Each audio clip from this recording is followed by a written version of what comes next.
What's up, y'all? Hey, Pound for Pound is back. Me and J.R. Clark. Hey, man, we got a lot to talk about. Man, we got some stuff to talk about. Man, that's an understatement of the off season so far.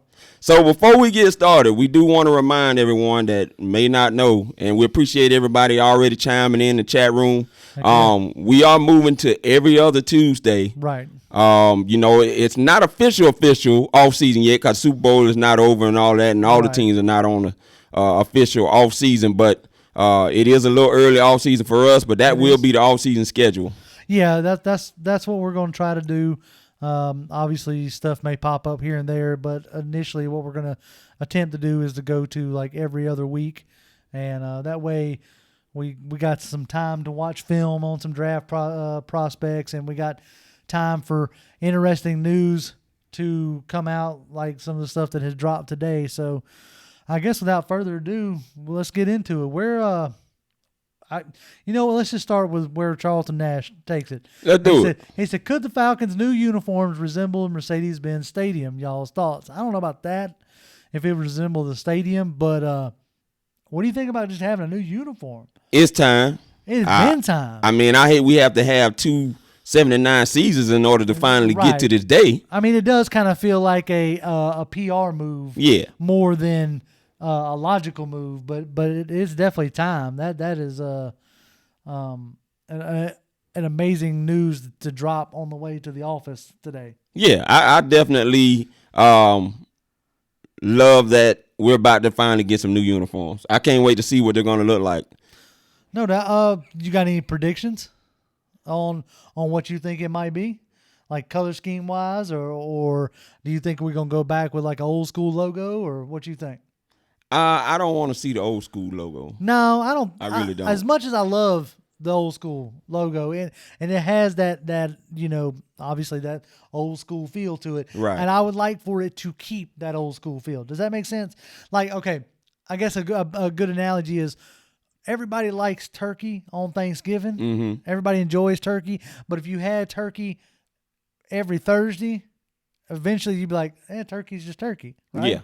Yeah. It started getting up there with chicken. It's good, but it's just chicken. Only thing is, I can eat chicken about every day. Well, I do eat chicken 2-3 times a day. That's not you're not helping my analogy here, Toby.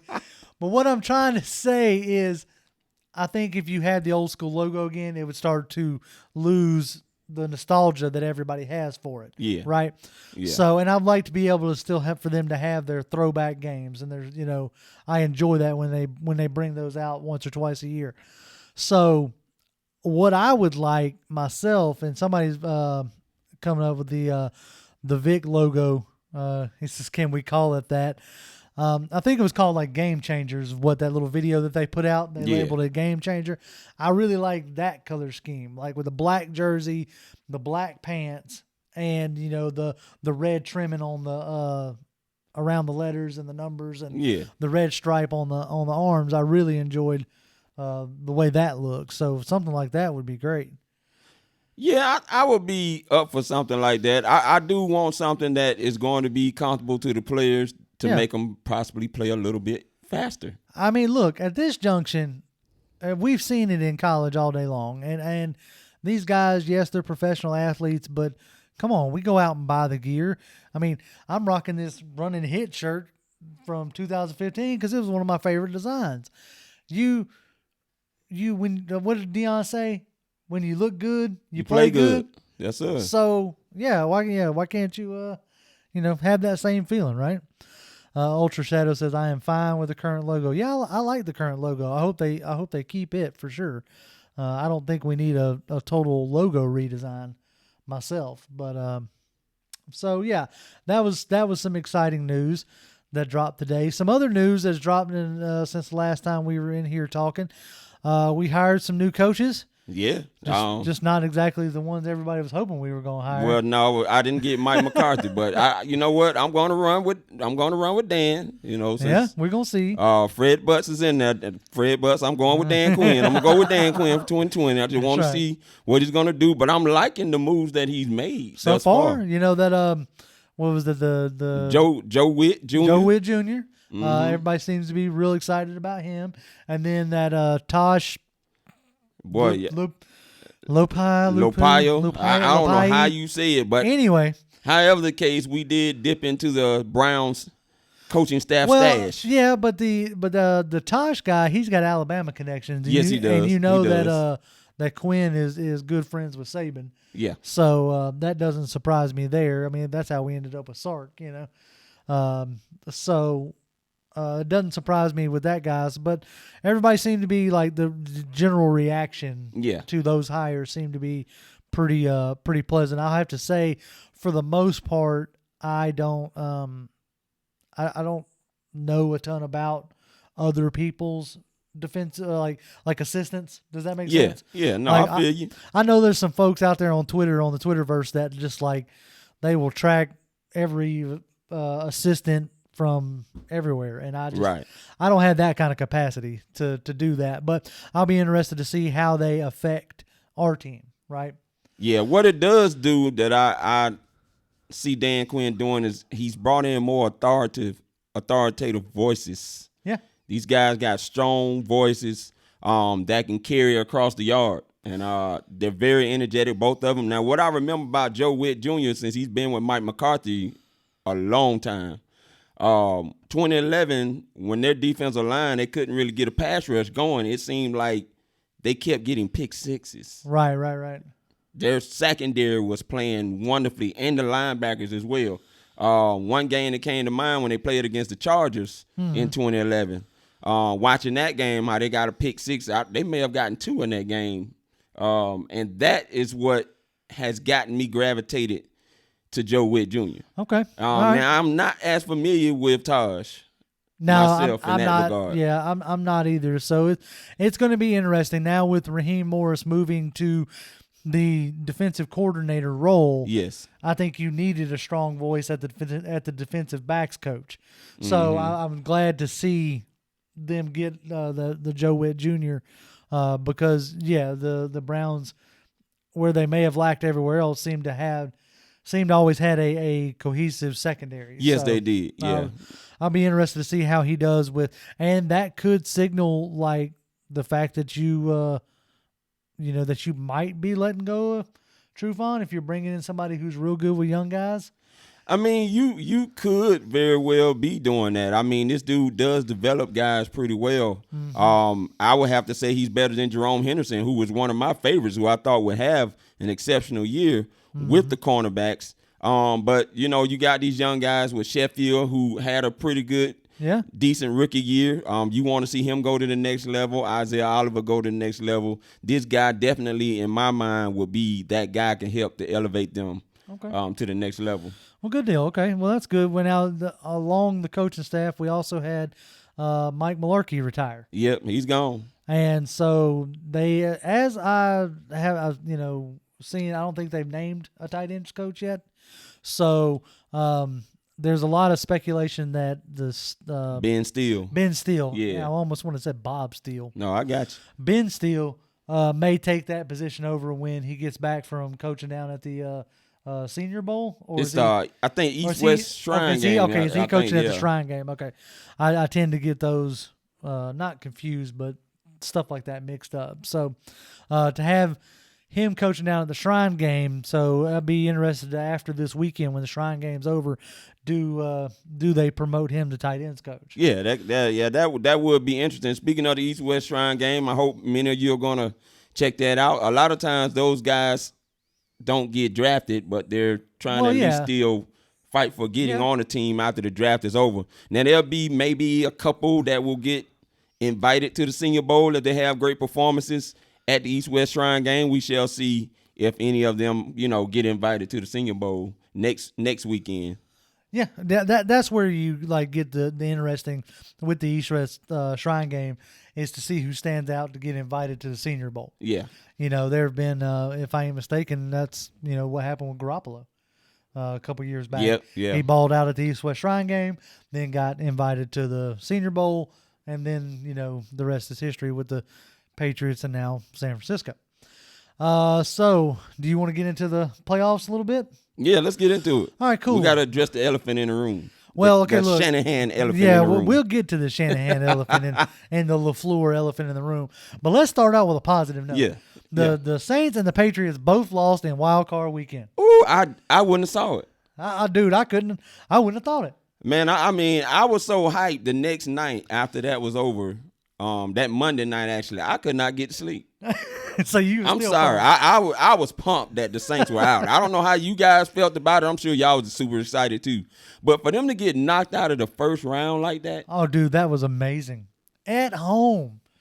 Okay, nonetheless, like it wasn't too long ago that you didn't win in the Superdome. Yeah. You know, that Breeze and Peyton were unstoppable.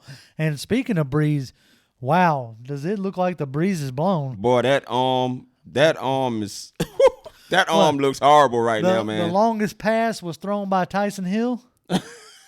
I mean, what does that say when you have your future Hall of Fame quarterback sitting on the sideline? Did he even throw a touchdown in that game? I can't remember. You know what? Yeah, I think he did. Yeah. I think he did.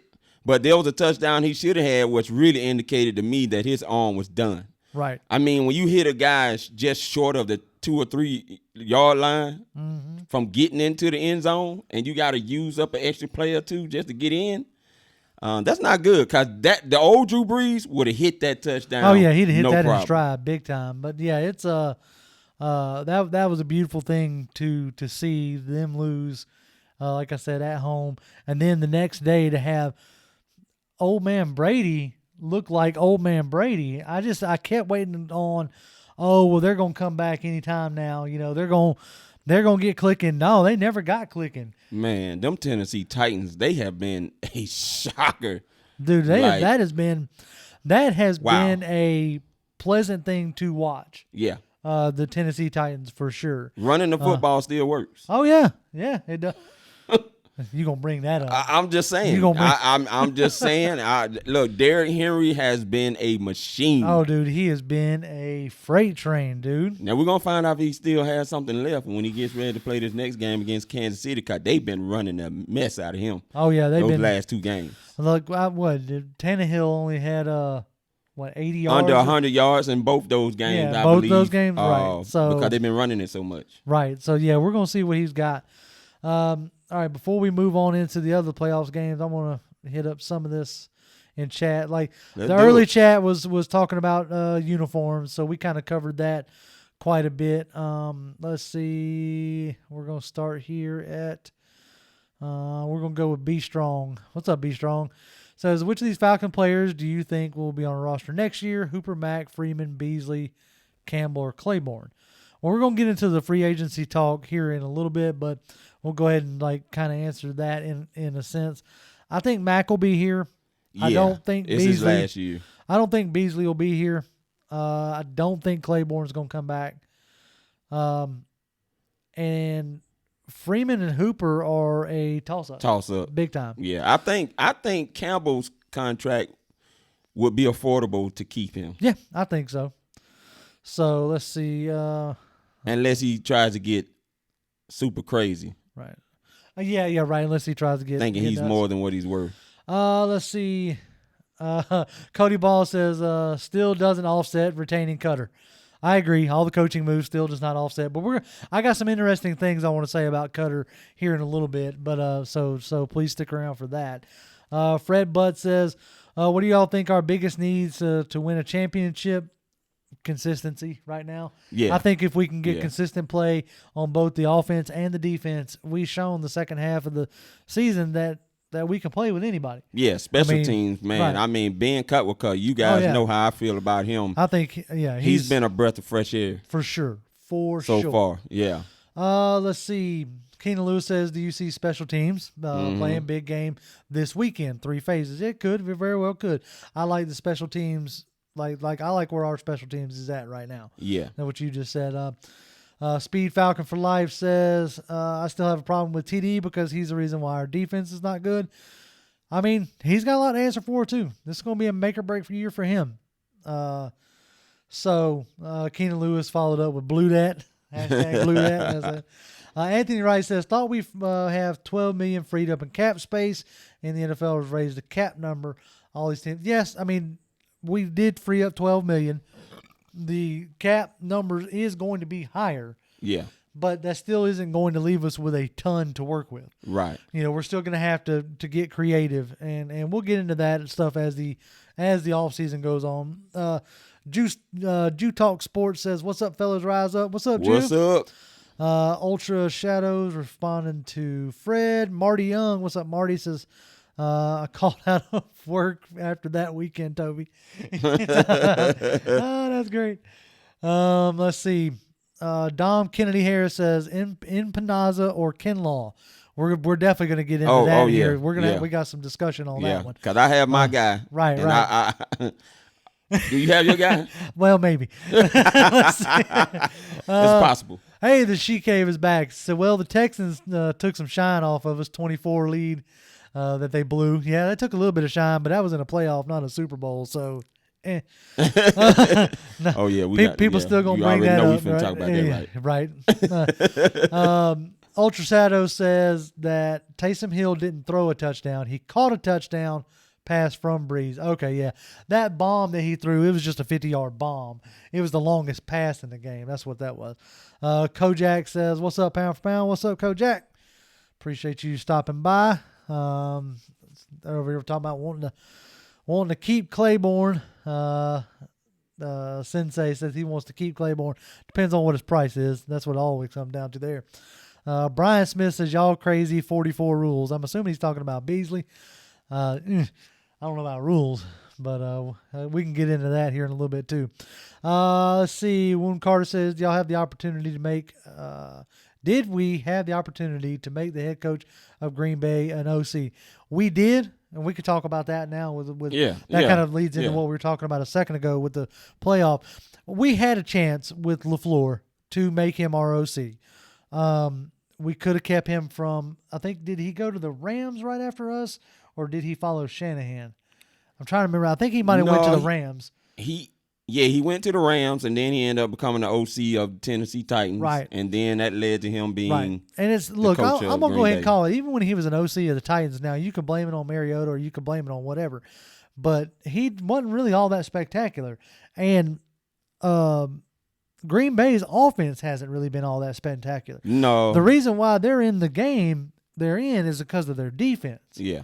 And because they finally decided to spend money, free agent money on the defense, and that has what has really kept them in the game. There's been a lot of narrative throughout this season of him and Rodgers not really seeing eye to eye and not yet on the same page and all this other stuff. So I'm not necessarily upset that we let LaFleur go because at the time, Dan Quinn didn't feel like he was ready to make that leap. So yeah, but here's the thing though. One thing we do have to give a lot of credit to Dan Quinn because they learned a lot from Dan Quinn, and even LaFleur admitted it, and Kyle Shanahan I'm sure would too. They learned how to really run the team from a modern standpoint, from the Pete Carroll type of ways. But of course, we know Dan Quinn is going to change up possibly some of his like he's things he wants approach. to do. It's going to be interesting if they do bring in another team. That will be during camp because that's something Dan Quinn doesn't normally do, but we knew Mike Smith to do it. Right, exactly. That'll be an interesting thing. So, as far as the NFC title game, it was immediately started to make the rounds of, is this going to be a big deal between Falcons fans or whatever? So I'm gonna go ahead and clear the air here in this aspect. You weren't keeping Shanahan. No. He got an offer to be a head coach. It's not like you just let him walk out the door. Right. And as far as LaFleur went, he hadn't shown you enough yet. Yeah. So either one of those two weren't going to be here. Yeah. People could say you could have done a Dirk Cutter kind of thing to. When I say a Dirk Cutter, like a Tampa Bay type deal, promote Dirk Cutter to the head coach after firing Lovie Smith. But after 2016, you had no indication, no reason to want to fire Dan Quinn. No. And even in 2017. And you made the playoff the next year. That's what I was saying. So, even in 2017, you went back to the playoffs. Right. So, again, no reason to want to fire Dan Quinn. It wasn't until you had the 2018 season Mm-hmm. and then subsequently the 2019 season that really started bringing that stuff up. So that what people are doing there is what what a lot of people call like revisionist history, or reason why we say hindsight's 2020. Mm-hmm.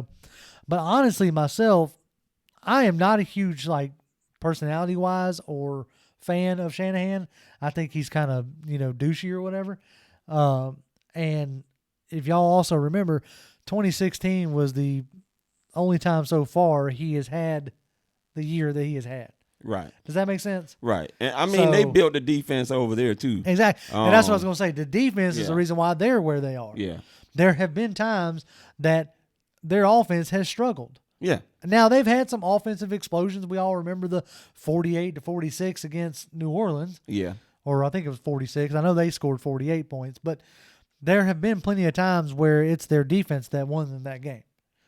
So even in both of those cases, without their defense, I don't think they are where they are. No, but nor do they have to be. And I know a lot of us talk about Dirk Cutter, but we saw with a defense that can play, Dirk didn't have to score a lot of points. He just needed to score enough that Right. the defense could defend, and the defense showed that they could defend the points that were put up Yep.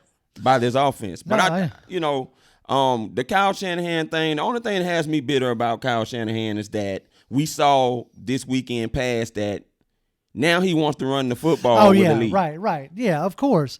Well, that's because he can't trust his quarterback. Yeah. Let's just be real clear here. Without a Matt Ryan and without a Julio Jones, his confidence in slinging it all over the yard Right. now goes back to zero and goes back to the run game, Mm-hmm. which is what he should have done in the daggum Super Bowl. Oh, yeah. But, at that time, he knew he was going to be the head coach of San Francisco. Yeah. So maybe his heart necessarily wasn't in it, I guess. And then you can always bring up he lost the daggum playbook. Mm. And that's a conspiracy for a conspiracy right Interesting. there. And then a couple of years later, after he signed with San Francisco, he gets Jimmy Garoppolo. For I'm a just saying. song. I'm For a just saying. song. Okay? For next to nothing. But we can't prove anything No, you negligent. No. I will say this much. Congratulations to him. Hey, look, flat out. At this junction, I want him to make it to the Super Bowl just so he can lose. I mean, that could happen. I mean, But, if you want me to be petty about it, Yeah. which I am known to be petty when it comes to sports, I wouldn't mind him. How great would it be for him to make it to the Super Bowl against the Titans and lose to Derrick Henry running all over him? I would love mean, it. that is possible. I Now, would love it. we've seen some moments where that San Francisco defense has given up some runs. That's it. But, yeah. I mean, we shall see. What is fascinating, though, is you do have Matt LaFleur and Yep. Kyle Shanahan, which is the Kyle Shanahan tree. Yeah. You got a guy from the Kyle Shanahan tree Now coaching. that's doing good. Yeah.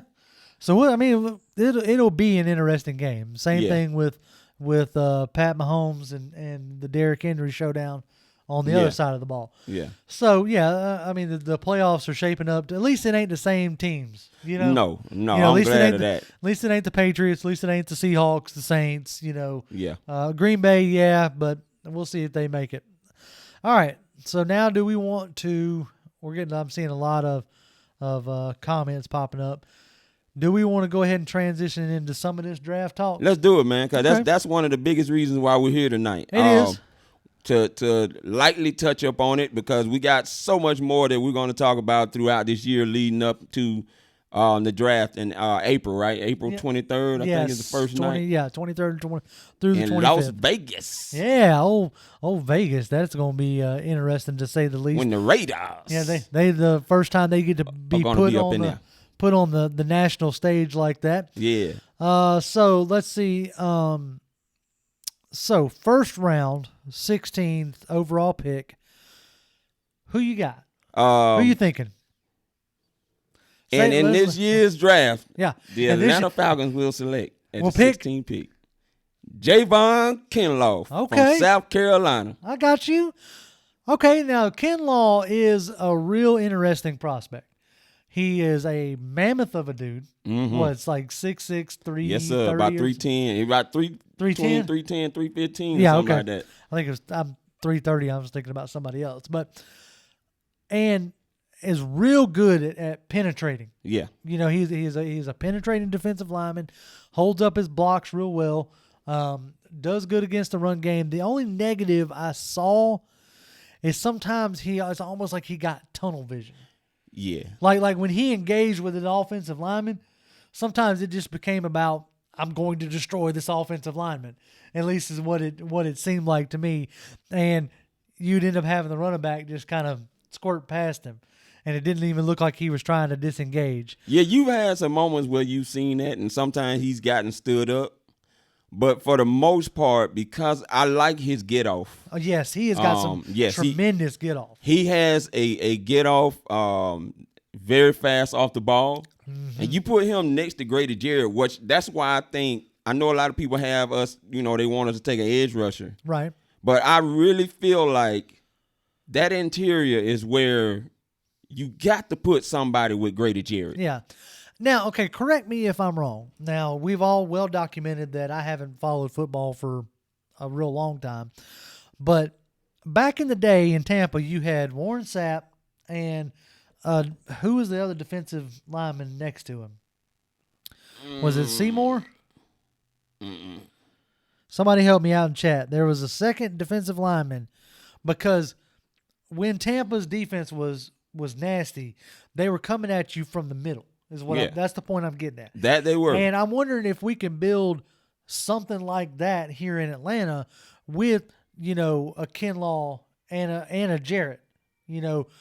We get so focused on edge rushers because they're the flashy player or whatever. Right. But arguably right now, the best player in the league defensively is Aaron Donald. Yeah. Who's a defensive tackle. Okay. And was it last year that he was on top of his game. Now this year, not so much. Right. Little off. Yeah. But either way, he was still probably one of the better defensive players, right? Right. So with that being said, getting like that penetration from the middle is the quickest that you stop a quarterback from stepping up in the pocket that way. Yeah. If you're and you force him to your outside pass rushers. Yeah, exactly. You make them outside pass rushers look better. The other thing I like about Kinlaw, he can run them twists and stunts. Yes. And you saw that in watching the film that he's athletic enough to be able to do that. Right. And we run a lot of that here.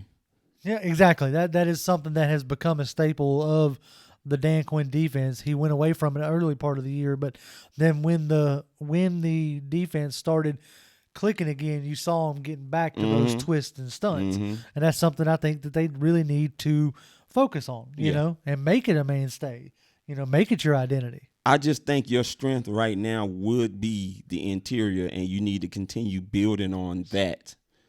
Work your way in, out. Right. Yes, exactly. So with that being said, I really think that if Kinlaw is there, that would be a wise decision. At least the early part, like early onset of the draft process. We're going through it just like everybody else is right now. We're just now digging into it. So another name that keeps getting popped up, that keeps getting mocked to us right now is AJ Empanaza. I don't know. Espinoza. No, it's not Espinoza. I think it's like you guys. Boy, I wish we can hear some of you guys say it because man, Empanaza. We're just gonna go with Empanaza. Yeah. Right now, until we hear more. Forgive us, AJ. That's right. So that's another guy, and I've watched him. I've watched tape. I know y'all probably know the cut up tapes that they put out on YouTube of just those snaps or whatever. So I've watched the Purdue game. I've watched the freaking Michigan game, and I watched the Iowa game. Trying to get because they play up in the Big Ten, I believe that is.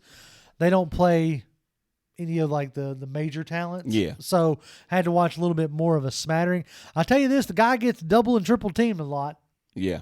So that tells me they're worried about him. Oh yeah, of course. You know, Of course. And he looks like he has the tools to be a game wrecker. You know, as far as he looks like a very strong defensive end. Yeah. You know, in the mold of like a Tack McKinley. And I think he's like 6'6" too. I think he is. He is a big fella. So the only problem I had with him, sometimes it seemed like he relied a lot on bull rushes. It didn't seem like he had a ton of ways to disengage from an offensive lineman.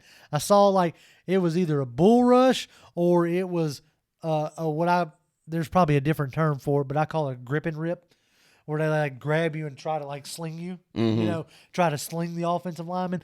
I saw him trying to do that a lot, you know. So, and when it worked great. You know, he'd throw them off balance and go after the quarterback. But the one thing I noticed is when you talk about running twists and stunts, he doesn't seem to have the speed to do that.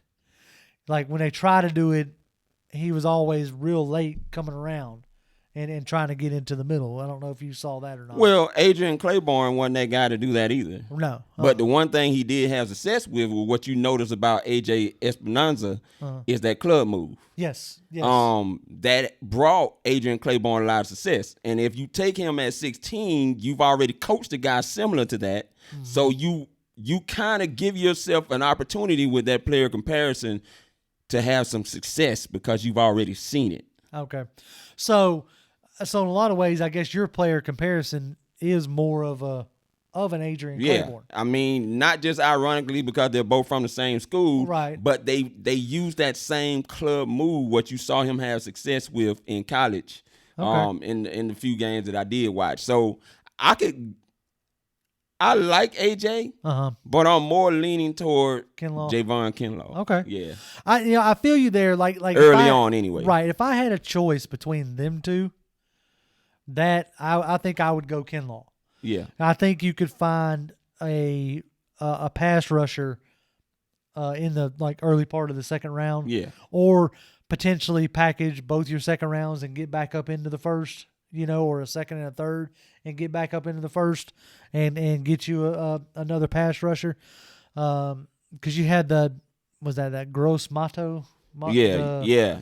I can't. Yatur Gross Mato. That's it. Mattis. I'm glad you mentioned him because I want you to bring up something that you just noticed today about him. On the way in, like, because he was a guy I was watching, because the point that I was going to make tonight was like, if you want an Adrian Claiborne. Okay. Let's see. I don't know. Yeah, we zapped out a little bit about it. Okay, sorry about that. Sorry about that. Looked like we had a little bit of an issue. Anyway, so if you were going to go with a strong defensive end, I was going to say go with Espinoza. Yeah. But that the Yatur, he seems like more of a bendy, like speed defensive end. So if you don't feel like you're going to re-sign Tack McKinley, then Yatur might be your guy. Yeah.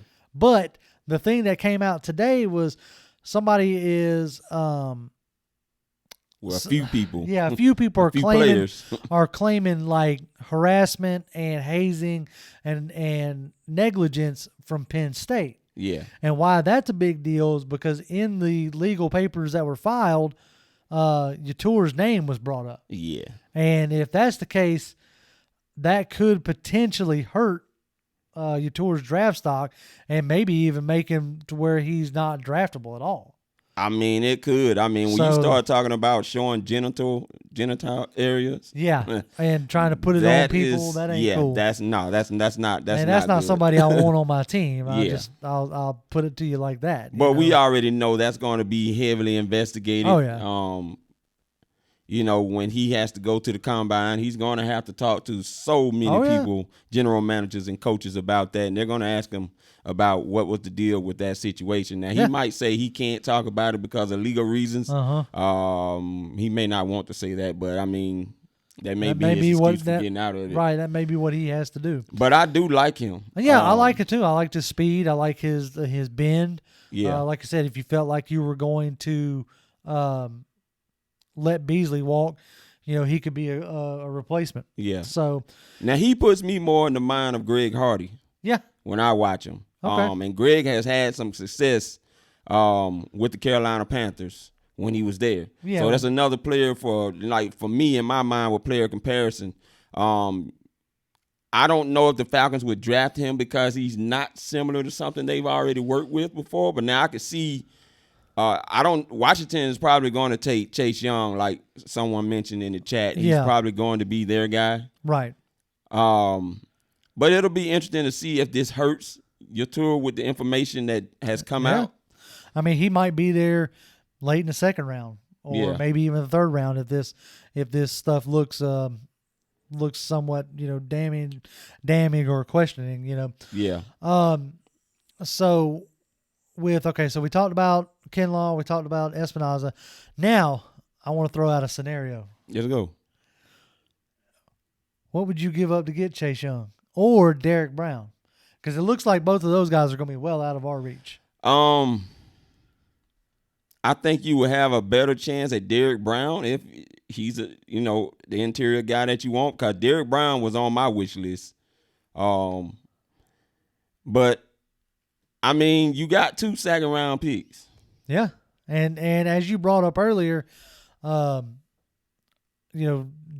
is more than willing to deal some second-round picks. Yeah, and I mean, if Derek Brown is the guy that could be on their radar, they may take this chance, especially with them being in the situation they're in right now, 2 7-9 seasons. They know they have to make a big splash somewhere. Yeah. And whether it's free agency or the draft.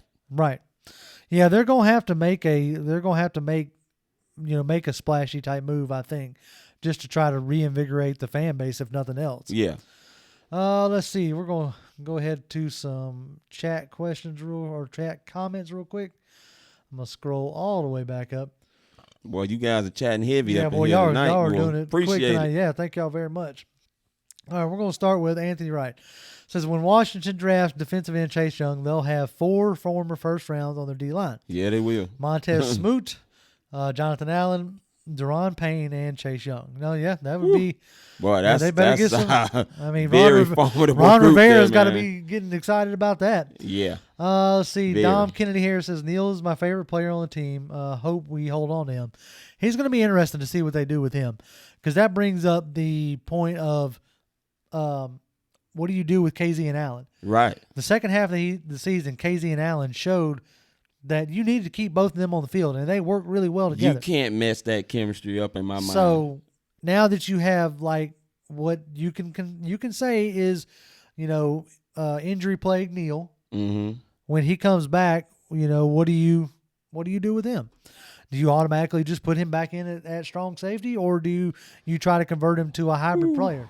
I think you have to put him in the Kamal Ishmael role with the Right. hybrid linebacker safety role. I mean, listen, I know we picked up his 5th-year option. But I just don't see Raheem Morris them breaking up the chemistry that Allen and KZ has put together. Yeah, it's at this point. It's too good to let that go. That's but for sure. It'll be interesting to see what new defensive back coach Joe Witt, if he gets an opinion on Junior and on what he would like to see as far as the guys that he's going to want to see day in and day out. Yeah, no, I would be interested to see how all that transpires, and that's kind of like the next few comments are about Neal and stuff. Kojak Mantucket says, "Can y'all do film breakdown later?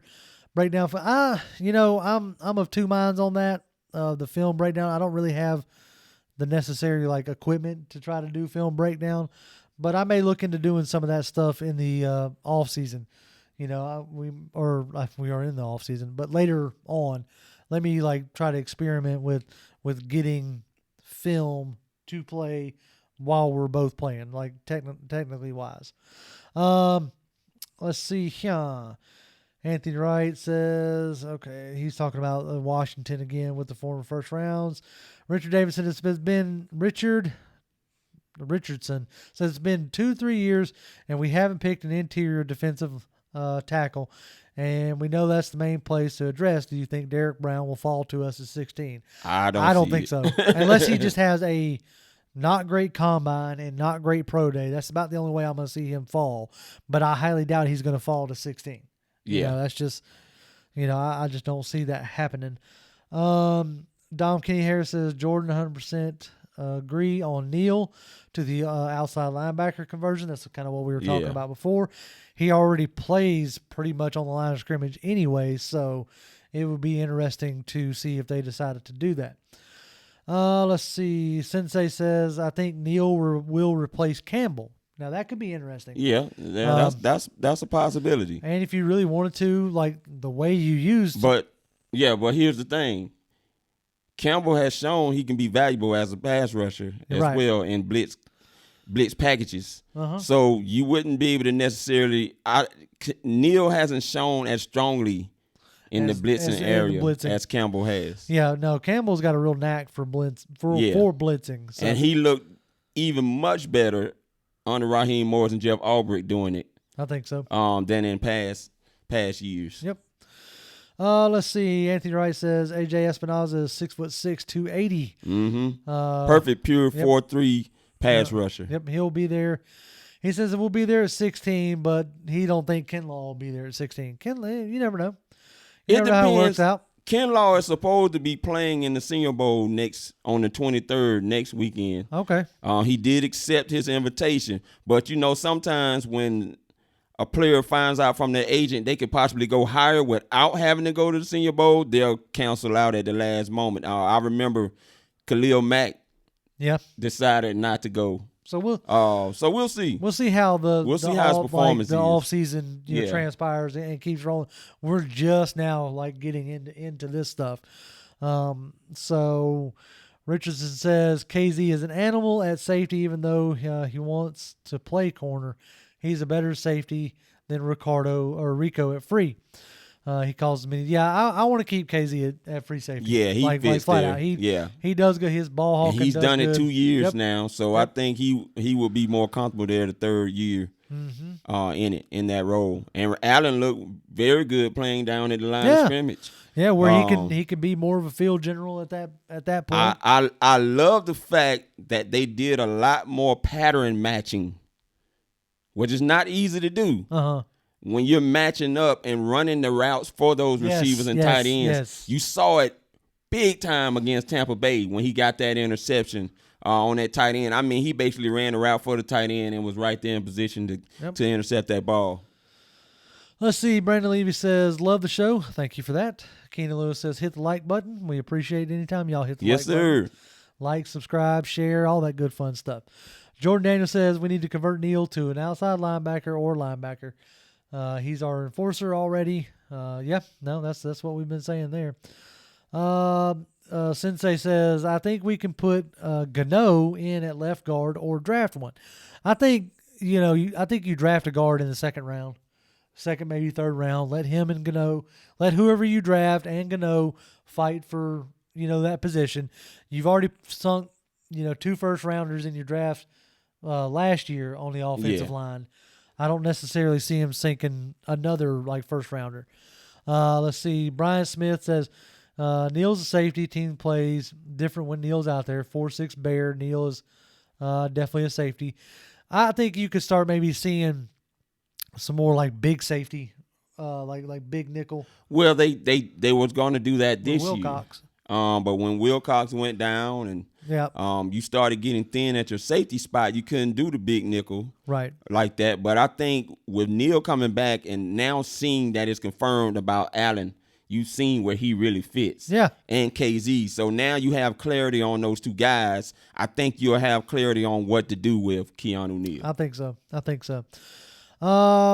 Brock says we need a defensive end, not a defensive tackle.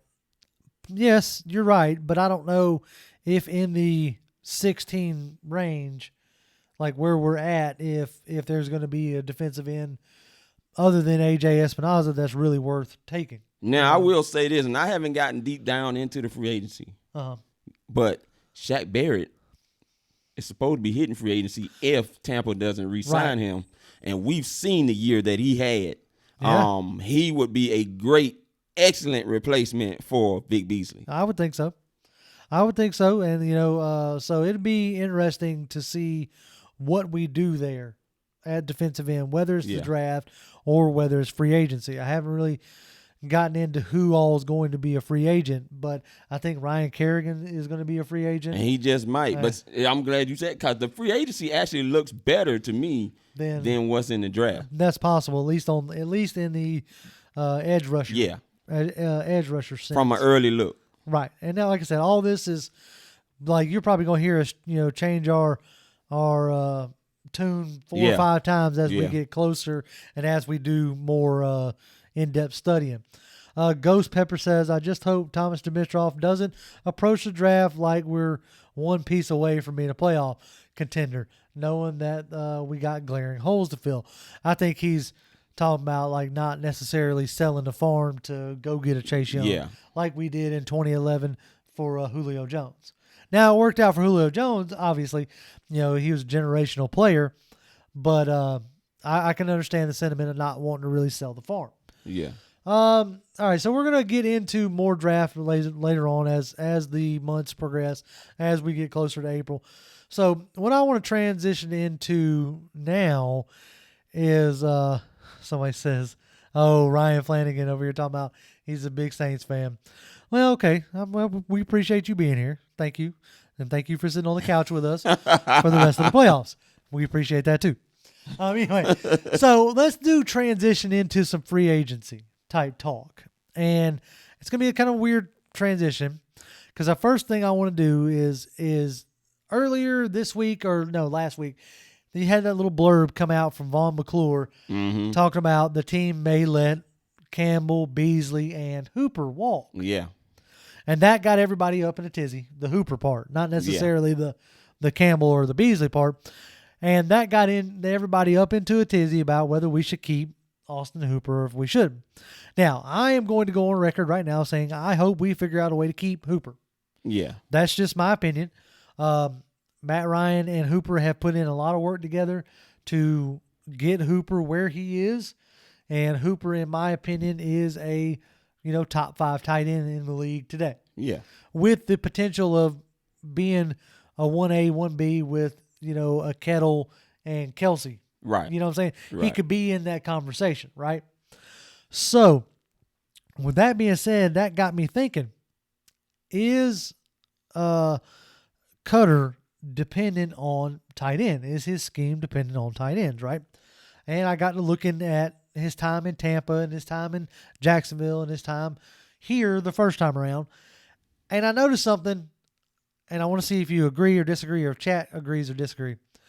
The one thing I noticed is that Dirk Cutter is more dependent on elite talent than anything else. Yeah. No, I agree with that. And you would say, oh, JR, well, duh. No. What I mean by that is you have some coordinators, a la Shanahan, a la Josh McDaniels, who scheme their players good. Right. Okay? Who scheme things for their players to succeed. And then you have coordinators like a Dirk Cutter that rely on having elite talent. And when he has elite talent, that's what he uses. Yes. Period, point blank. We saw it in 2012 with Julio Jones, Roddy White, Tony Gonzalez, and Michael Turner, right? Yep. Okay, you had a 4-headed beast going right there. And Roddy White and Julio Jones both had over 1,000 yards that year. Yes, they did. Tony Gonzalez was close to 1,000 yards that year. And Michael Turner ran for, I think it was 700 or 800 yards. Yeah. Okay. He didn't hit the 1,000, but he still has some pretty good, decent numbers. That's what I'm saying. He had decent numbers, okay? Yes. So the point I'm making is that with elite talent, Cutter is a reason or a decent coordinator. Yeah. Now you go look at his time in Tampa Bay, where he was the head coach, right? And he got to make his decisions, and, call his own shots. You didn't have a big time running back. He don't care about a running back, right? Now, his time in Jacksonville showed you that he can, as long as he has elite running backs, he can make them look good. You had a 31-year-old Fred Taylor over 1,000 yards rushing with a 22-year-old Maurice Jones-Drew with close to 1,000 yards rushing. Okay, so he has the capabilities in his arsenal. It's just not what he likes to do. Yeah. You brought up earlier with the first year in Tampa Bay. Yeah. Lovie Smith, basically he demanded it. Yeah, he demanded it. He wanted to run the football. He wanted to run the football, and so therefore, they had a good running game. They did. Okay, but when it became the Dirk Cutter show, Mm-hmm. you had Michael Evans with damn near 200 targets. Yeah. Okay, same thing with Vincent Jackson. Yep. Okay, when they had him, and Cameron Brate. Now, when I was looking at it, I was like, oh, Cameron Brate, that means he needs a tight end. No, he doesn't, because as the years went on, Cameron Brate got less and less targets. Yes, he did. O.J. Howard got a little bit, but not as much. It was all check down passes to a running back or Michael Evans. So that's a long-winded way of me saying I think if we let Hooper walk, we'll be okay. I don't want to see him. You're going to make some folks mad in the Look, chat saying right. that, man. I don't want Hooper to walk. Don't get it twisted. I like Austin Hooper. Yeah. I think he has finally got on that rapport with Matt Ryan. I think he is a great tight end. But I think if we let him walk, because we kept Cutter's just going to force feed Julio Jones and Calvin Ridley. I mean, they are the show. Calvin Ridley and Julio Jones are the show. Now, this year, Calvin Ridley obviously missed the last, 3 games or whatever. Yeah. So, like that. Some of that nature. So, Austin Hooper finished with 3 more targets than Calvin Ridley. And Julio Jones, of course, had all the targets. So that's the way Dirk Cutter operates. So if we don't re-sign Hooper, he'll just find it'll just get more dumped onto check down routes to the wide receivers, and then Julio Jones and Calvin Ridley. It'll be interesting to see if we are able to swing keeping Hooper. But with all the money you just paid Julio Jones, you paid him to be the guy. Yeah. And you saw that this year more so than you've seen it in years past with Julio Jones. Julio Jones is still that guy. Calvin Ridley is that next guy. Yeah. Calvin Ridley is a 1,000-yard receiver. He just hadn't been able to get there because of injuries and things like that. But he's shown he can be a double-digit touchdown guy and get you. He's another 1,000-yard receiver. Right. And now you're seeing Gage come out and start to do his thing. Right. Yep. I'm of the same mind with you about Hooper. I like Hooper, don't get me wrong, but I can see Jaden Graham being able to get more of a role, who showed he can run some routes and catch some footballs. Yep. And then if you let Hooper go, I could see him using one of those two second-round picks on a tight end. Yeah. And keep it going with a, cheaper payroll in that aspect. Yeah. It would be, like I said, I don't necessarily want to see Hooper go, but after trying to dig in to figure out whether a tight end was necessarily needed in this scheme, I've come to the conclusion that what Dirk Cutter needs is elite talent. And if they deem Hooper as being elite talent, they won't let him go. He'll stay. Yeah. They'll figure it out. Yeah. As far as, everybody stay. acts like we've made all the moves that we're going to make. Yeah. When that's not the case. There's still other moves that can be made, to free up more money. But there was times when Hooper missed games where we still were doing well on the offense. And see, that's another thing that you have to look at. Even when Hooper missed some games, they were still Julio Jones and Calvin Ridley were still doing their thing. That's it. And that's the part where I say that we don't, because the way Dirk Cutter relies so heavily on what I consider to be elite talent. Yeah. Okay. When you don't have a guy like Hooper, but you still have elite talent on the team with Julio Jones and Calvin Ridley, right? The offense is still going to flow. Yeah, as it did. Right. And it flowed with Jaden Graham.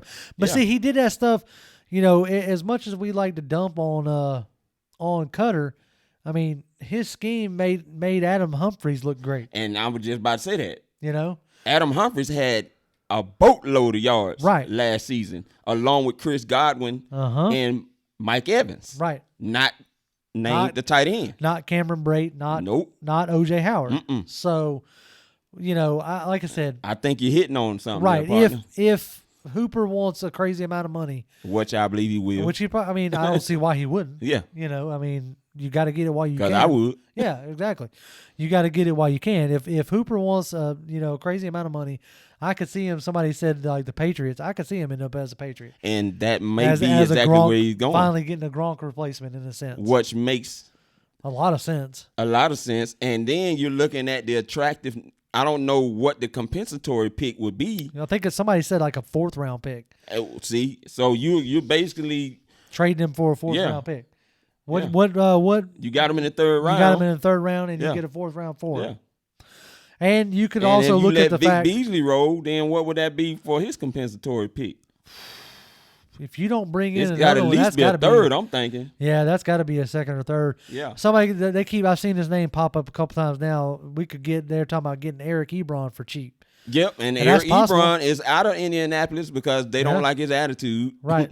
So and that would be a nice option for the Atlanta Falcons. That could be. I'm just saying. Yeah, and giving Jaden Graham a bigger, more expanded role. Yeah. It'd be interesting to see. So we are bumping up on the hour mark. Wow, they came up so fast. Yeah, Why did it come up so fast tonight? Well, you guys, y'all did great, and we didn't even get a chance to read a lot of y'all stuff today. Y'all, y'all showed up big tonight, and we appreciate that. Let me see. Okay, let's read a few before we get out of here. I hate not being able to read some of the stuff. We're going to start with Ghost Pepper. No, we're going to start with Jeremy Cole here. He says Russell Gage started to come along well. Yes, I think did. Russell Gage could be that Adam Humphrey. Yes. As far as, and I think he will be. See, and that's what I'm talking about. Exactly. Let's see. Ghost Pepper says, I think they were talking about running backs up earlier. I kind of missed it. They were talking about Moss and Najee Harris. Didn't Najee Harris go back to Alabama? Didn't he say he was going back? I don't know if he decided to stay there or not. I haven't been keeping up with that bit of news. Because I'm going to go ahead and call it while I was watching the Kinlaw tape of the Alabama game. Najee Harris, man. But I think the running back from LSU has declared. Okay. He's a beast, too. He's got like a law firm type name. Yeah.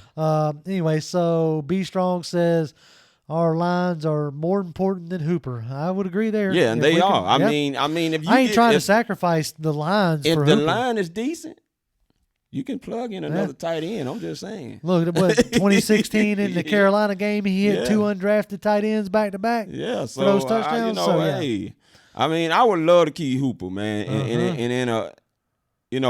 Another world. Yeah, another world, another offensive coordinator. We have a different question. But I just don't see that $12 million being saved not for Hooper. Austin Hooper. And like Brian Smith said, makes a good point here. He says, I could let Hooper go with Dirk running 5 wide. That's and exactly. you saw a lot of that. I'm glad you brought that up. That's a good point right there. Great. Yeah, that's an excellent point. Yeah. Yep. Let's see. Okay. We could possibly sweep the division next year. Hopefully. Down Yonder Sports says we could possibly sweep it. Man, the landscape of the division with a new coach in Carolina, no telling if Breeze is actually going to be back or not in New Orleans. Yeah, I mean, we could, for sure. I do think I have to say this, Tyler Davidson needs to be brought back. Yeah, I agree with that. He's affordable. Yeah, he's affordable. Yeah. And if you're going to draft a rookie defensive tackle, then you're going to need another steady presence. And I think we already have Alan Baylor. Then we signed we signed him for 2 years, but it's more like a 1 year with a team option. Oh, okay. So you could save quite a bit of money by cutting Alan Bailey. Yeah. So that's a possible there. Let's see. Down Yonder says if we let Hooper walk, the Patriots will pick him up and pay him bet. He probably will. Of course. And he'll have a great, depending on what Brady does and who their quarterback is, he could go up there and go into obscurity like Mohamed Sanu did. Yeah. 'Cause don't tell me that Matt Ryan don't make players better. Yep. Mohamed Sanu went up there and disappeared. So and his heart may not have been there. It may not have been. It could have been. Let's see. ATN. Yeah, ETN might go back to school. Somebody's talking about drafting Swift. Hillier, I think that's the LSU guy, or Dobbins. I think if one of those guys are in the like second round on your back end second round pick, and you've decided to let Freeman go, I would take one of those guys, one of like the J.K. Dobbins or but we'll get into that here in a little bit. So, all right, well I think that's pretty much it. Everybody's kind of saying the same things, so. We appreciate y'all stopping by. We appreciate y'all hanging out with us. Like I said, not next week, but the week after, we'll be back talking about who's in the Super Bowl by that point. Yeah. And we'll be talking about more draft stuff. So, as always, you can find me on Twitter at Grim1128. That's GRIMM1128. Hit me up with draft questions or any question that you got or whatever. I try to respond. I don't get a ton of people, but I respond to who hits me up. Yeah. I'm at Toby D 1991. You can do the same with me as well. I'm still trying to get into this draft thing, so this is my first year really getting deeper into it and understanding the logistics of everything. So hey. Yeah, we'll get into it and we'll keep going. Like I said, the folks that y'all want us to take a look at, shoot us y'all's way or our way, and we'll take a look at them. And as the off season goes on, we're going to try to get some draft knowledgeable people in here to talk with us. But y'all have a great night. The audio will be up in podcast form in a couple days, and you can always like, share, and comment. We appreciate all that. I think that's about all the housekeeping we need to do. So, as always, Falcons fans, rise up.